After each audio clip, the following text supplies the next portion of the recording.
Assalamualaikum warahmatullahi wabarakatuh. Halo guys, kembali lagi bersama saya Bobi dan kita akan kali ini akan mengomentari pengamat politik yang namanya Boni Hargens dengan Adi Praitno. Jadi saya agak lucu melihat mereka berdua nih guys. Jadi ketika ada pembicaraan mengenai di TV One ya, saya sering nonton TV One guys. Karena dia nih dia ini adalah media yang cukup berimbang. Nah, dia mengundang semuanya kan. Jadi dia tuh balance gitu guys. Jadi mengundang dari semua semua yang berkepentingan, berhubungan gitu kan. Jadi nggak ngundang hanya sebelah-sebelah gitu, nggak. Nah, jadi ini tentang kasusnya Mentan ya, Mentan dari Nasdem yang diduga korupsi dan juga ada dugaan suap dari pemerasan dilakukan oleh Ketua KPK terhadap supirnya Pak Mentan. Nah, jadi Boni Hargens dari Pak ini mengatakan bahwa kita harus misahkan ini antara kasus ini kan tahun politik nih kan. Tentu host TV One menanyakan itu. Ini publik menilai persepsikan ini ada unsur politiknya karena terjadi tahun politik dan menimpa pula dan beruntun pula gitu. Bukan hanya satu guys ya, diurut-urut dari Caimin kemarin dari PKB. PKB adalah dan itu terjadi tepat setelah PKB keluar dari koalisi pemerintahan. Ya, karena kita tahu ya kalau kita ngomong koalisi pemerintahan berarti adalah ngomong tentang Ganjar dan Prabowo. Nggak bisa Ganjar aja, Prabowo juga karena Prabowo bagian pemerintahan. Jadi ketika PKB sudah tidak lagi dukung Prabowo, balik ke posisi murni atau Anies, bolehlah Caimin diperiksa. Padahal dulu udah lama itu guys, kasus tahun berapa itu kan? Dugaan tahun berapa itu? Nah, kenapa sekarang diproses gitu? Dulu tidak gitu. Ini aneh sekali gitu kan. Jadi sekian tahun berlalu tiba-tiba sekarang ketika tahun politik ya dekat pemilu ketika sudah diapain pula gitu, sudah dideklarasikan pula gitu. Dan jelas bahwa Caimin memang jadi pasangan Anies. Nah, ini kan aneh sekali guys. Momennya nggak mungkin kebetulan. Oke lah, anggap ini kebetulan. Oke, ini mungkin kebetulan. Tapi disambung lagi dengan kemarin tuh Menkominfo dari Nasdem udah 2 kali, ya kan? Lalu tambah lagi yang ketiga, Mentan Syahrul Yassin Limpo. Ini nggak mungkin kebetulan. Kalau sekali mungkin kebetulan, 2 kali mungkin kebetulan, 3 kali atau lebih nggak mungkin kebetulan guys. Ini adalah suatu yang berulang gitu loh. Paham loh gue berpikirnya ya. Ini bukan suatu kebetulan. Dan ini tahun politik loh. Jadi memang ini momen dimana setelah deklarasi inilah momen saatnya untuk menghancurkan mereka gitu kan, untuk meredupkan mereka, untuk menjatuhkan nama baik mereka gitu dan orang-orang sekelilingnya sehingga mereka tidak punya daya tempur di lapangan. Jadi ketika mereka tuh hendak mengkampanyekan, publik akan menilai dari itu aja korupsi, itu aja bermasalah gitu kan. Nah, itu masalahnya di situ guys. Jadi cara menghancurkan itu kan menghancurkan kredibilitas kan dengan cara seperti itu. Ketika sudah pasti calonnya ya udah mulai dekat pemilu langsunglah dilancarkan skenario ini gitu. Itu yang perlu di ini. Dan apalagi KPK adalah di bawah pemerintah, bukan independen lagi dulu. Jadi alat rezim bisa jadi alat rezim ya, berpeluang besar jadi alat rezim untuk menghancurkan lawan politiknya gitu. Makanya nggak adil. Kenapa kok cuman Nasdem PKB aja yang kena? Kenapa yang lain tidak gitu?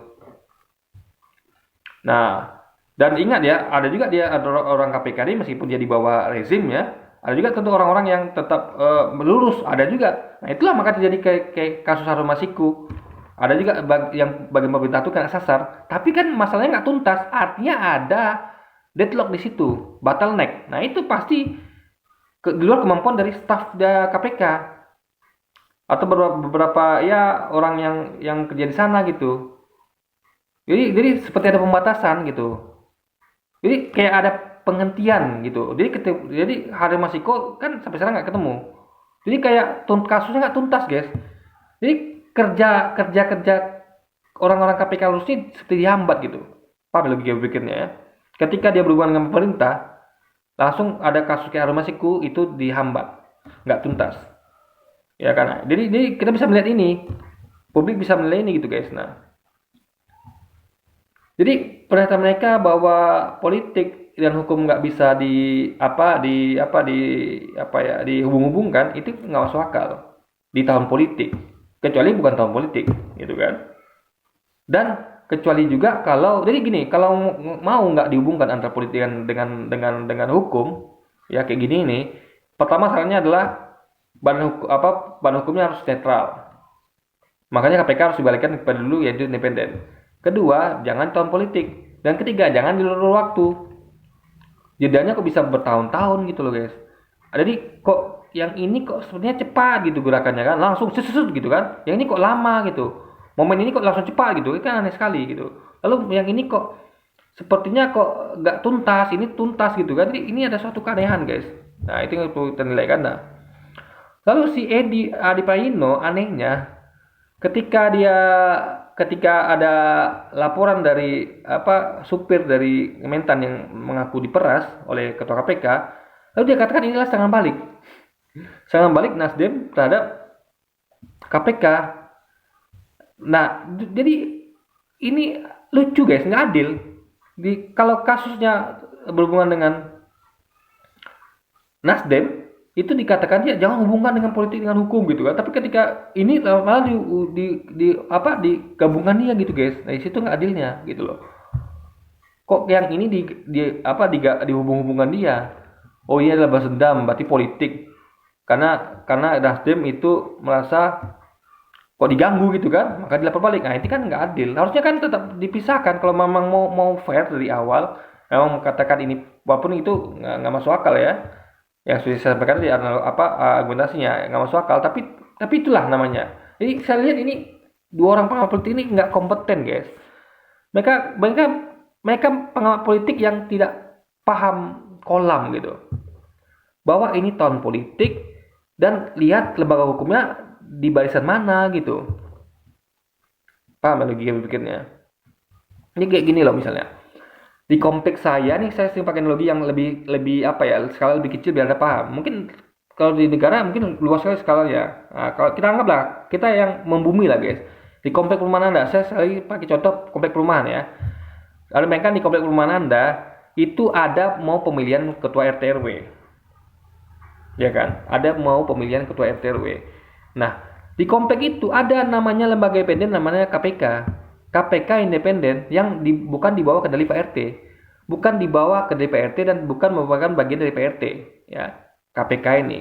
Nah, KPK ini dulu berprestasi, ya KPK ini dulu berprestasi, dia berhasil terbukti berhasil melakukan banyak operasi tangkap tangan, dan terbukti pula orang-orang Pak RT ini yang mendukung Pak RT ya, karena sekarang nih PDI ini kan dulu kan terbukti paling banyak korupsi gitu kan. Itu terbukti bahwa orang-orang PRT ini yang paling banyak terbukti korupsi yang pendukungnya nih. Nah, publik orang komplek itu memuji KPK ini gitu loh, karena dia independen, nggak dibawa PRT, dan dia berhasil membuktikan dia tuh karena dia dibawa ke dari PRT, dia bisa bebas bergerak, bisa luas gitu, sehingga dia bisa meneliti dan menuntaskan dugaan-dugaan korupsi yang ada di RT RW ini guys gitu loh, ya kan. Nah, lalu menjelang tahun politik pemilihan RT RW, lalu ditariklah KPK ini menjadi di bawah PRT. Udah KPK pertama anggota-anggotanya yang stafnya senior yang berprestasi itu dibuang dulu. Yang selama ini nih yang membuktikan bahwa hasil-hasil operasinya itu membuktikan bahwa pendukung PRT PRW adalah yang paling banyak korupsi, itu mereka dibuang dengan alasan yang menurut kita tidak masuk akal, yaitu tes kebangsaan. Harusnya saya sampaikan ya, kalau tes kebangsaan itu harusnya di awal saja, karena kalau dilakukan lagi setelah itu namanya ada tendensi keanehan di situ. Apalagi nih orang-orang sudah berprestasi, sudah menunjukkan kinerjanya untuk pemberantasan korupsi, biasa bagi bangsa, rakyat, negara gitu kan, dan institusinya dibuang dengan alasan tes kebangsaan. Ini kan aneh sekali guys. Lalu dia diambil jadi perangkatnya PRT. Nah, lalu tiba-tiba perangkat ini yang dibawa ke dari PRT ini, karena dia eksekutif gitu kan, dibawa ke dari PRT juga eksekutif kan. Nah, itu mulailah memproses orang-orang yang dulunya pendukung PRT. Dia ada pendukung PRT ceritanya yang keluar dari bisa mendukung PRT. Dia pengen calon baru, dia nggak mau lagi nih sama Pak RT ini, atau nggak mau lagi dia ikut Pak RT, dia mau independen, dia mau oposisi, dia mau oposisi tuh Pak RT. Nah, itu tuh Pak RT punya senjata nih yang baru, namanya KPK itu, karena di bawah kendali dia. Karena dia udah eksekutif, bukan lagi independen. Dia bisa ngatur-ngatur ini KPK gitu kan. Karena di bawah dia. Nah, yang namanya di eksekutif itu bisa diatur-atur. Karena dia eksekutif gitu kan. Merupakan bagian dari dia juga gitu. Nah, bukan independen lagi. Kalau independen nggak bisa ditaati, nggak bisa independen. Tapi ini eksekutif gitu kan. Nah, makanya nggak enak, nggak heran ada kejadian ini sejak KPK itu dipegang oleh PRT. Nggak heran ada kejadian misalnya kayak ya apa oposisi ya yang dulunya beralih dari pendukung PRT tidak itu langsung satu persatu dipermasalahkan. Nah, jadi semua itu terbaca guys gitu loh. Terbaca, jadi Boni Hargens dari ini nggak ngerti, kolamnya dia nggak paham. Dia pengamat politik kita meragukan. Mungkin dia punya pengetahuan politik, oke mungkin, tapi dia tidak independen guys. Nah, jadi sepertinya Adi Praetno sama Boni Hargens ini pola pikirnya sudah menjadi eksekutif gitu. Meskipun dia bukan bagian eksekutif, tapi pola pikirnya adalah mendukung eksekutif dia. Jadi ada bedanya sama KPK yang sudah berubah jadi eksekutif ini. Jadi nggak independen lagi. Jadi baik KPK, Boni Hargens, Adi Praetno tuh bukan dia lagi independen. Harusnya dia kan sebagai politik harus independen gitu. Tidak memihak pada salah satu gitu kan. Apalagi memihak pada eksekutif. Nah, dia terang-terangan ketika berhubungan dengan oposisi, dia katakan bahwa itu harus dipisahkan gitu. Bahwa itu benar, bahwa memang hukum yang berjalan di situ terhadap Nasdem, PKB dengan ini nggak ada unsur politiknya. Tapi anehnya ketika sebaliknya yang merugikan pemerintah eksekutif yaitu KPK itu dilaporkan karena dugaan pemerasan oleh Supena ini, lalu mereka katakan ini politik gitu dalam artian dengan di Praetno mengatakan bahwa ini serangan balik Nasdem. Nah, ini kan kacau guys. Berarti sudah nggak independen ini berdua ini. Makanya kalau saya jalan kali di TV One, saya tidak akan undang dua orang ini karena mereka terbukti tidak independen gitu. Saya akan cari pengamat yang lain yang independen yang bisa adil gitu. Jadi buktinya apa? Harus konsisten. Kalau oke lah kita anggaplah kita hargai pendapat dia bahwa politik dan hukum harus dipisahkan walaupun nggak mau masuk akal karena ini tahun politik.